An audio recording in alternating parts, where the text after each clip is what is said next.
We saw that children should be provided with right information about sex related aspects. Now, about what should the child educated in the school? So, to give proper information about the sex related aspects, they should know about the reproductive organs. So, they should understand about the reproductive organs, and then about the adolescence. And along with adolescence, we find many changes happening in humans' body.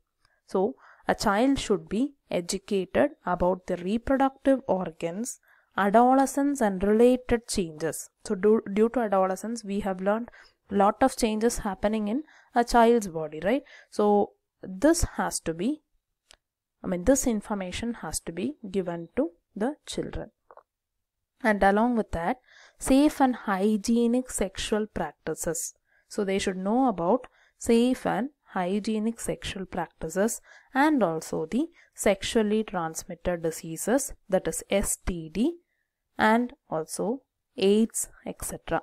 It is not just AIDS which is a sexually transmitted, along with the sexually transmitted diseases, there are many other diseases which affects the human through unhygienic sex or sexual practices.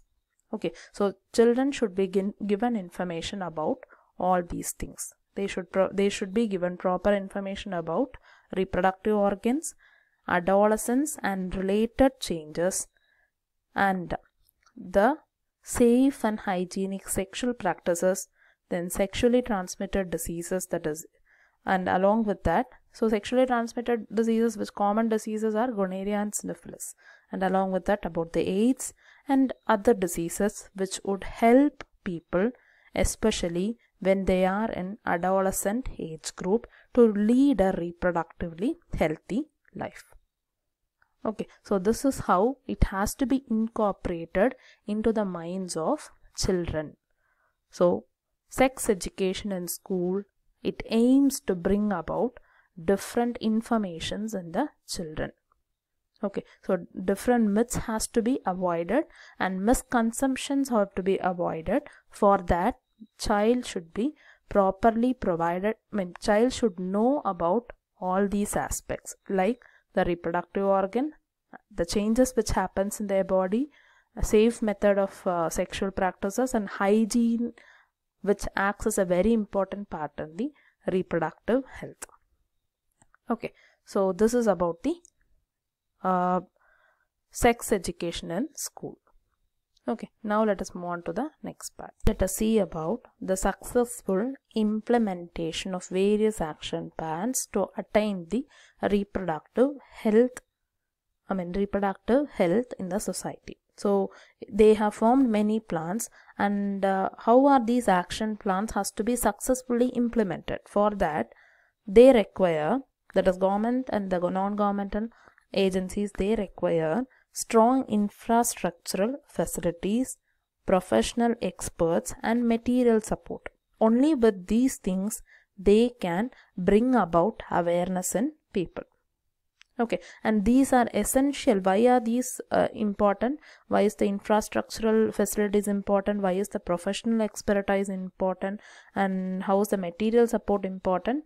They are essential to provide medical assistance and care to people in reproduction related problems. So, only when they have proper infrastructure facility, they can make professional expertise to check the people who come for this that is a reproduction related problem, and same way they should have all the equipments and other things to understand what the person has as a problem about the reproductive health. Okay, so if there is if there are essential, why is this essential to provide? So we saw the different ways through which the government and non-governmental agencies are making a plan, and now we are going to learn about the successful implementation of this various action plans to attain a reproductive health which is required for the society. Plans they have made and they have brought about awareness also. Now let us see how these plans are successfully implemented. So what is the need for the successful implementation of the action plan? It is to attain the reproductive health. For that, just by awareness, government and non-governmental agencies cannot achieve this. So along with the awareness, they should have a proper or a strong infrastructural facilities.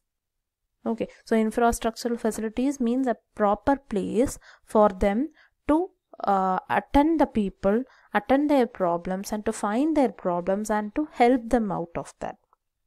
So they need a proper infrastructural facility, and not only that, they should also have professional expertise.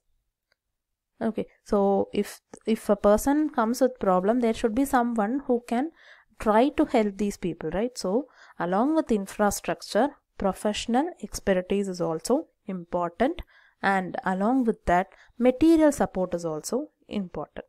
Okay, so material support, it includes how treatments can be done, different materials which is needed for checking the patients who come to the place. So like that, they require many material support also. Okay, and these are essential to provide medical assistance. Why are these equipments and professional expertise and infrastructural facilities needed? It is needed to provide essential medical assistance and care to people in reproduction related problems. And if government is making a infrastructure, infrastructural availability or the facility, people will start coming to those places, and they will speak about the reproduction related problems. Okay, and what can be the reproduction related problems? It can be like pregnancy or delivery, or the STDs like sexually transmitted diseases, or they can come to know about the abortions, contraception, menstrual problems, infertility, etc. So to check all these persons who reach a place, they need an infrastructural facility, they need some professionals, and also they need material support. Okay, only when these three are available, people can be given with proper advices and things needed for the problem. Okay, so just by creating awareness and just by speaking to people, things will not work out properly. That means the action plan will not work out properly. If it has to be successfully implemented, all these necessary things has to work out in that particular place. So infrastructure should be there, a person should be there to help the people who come for reproduction related problems, and also they should have a proper material support. And what are the reasons for which people come to the assistance of these professionals? They will come to the problems related to pregnancy, delivery, then STDs, abortions, contraception, menstrual problems, infertility, etc. Okay, and not only that, just by creating a place and keeping professional expertise and materials alone, this can't be successful. Implementation of better techniques and new strategies from time to time are also required. Okay, so along with all these things, there should be implementation of better techniques and new strategies.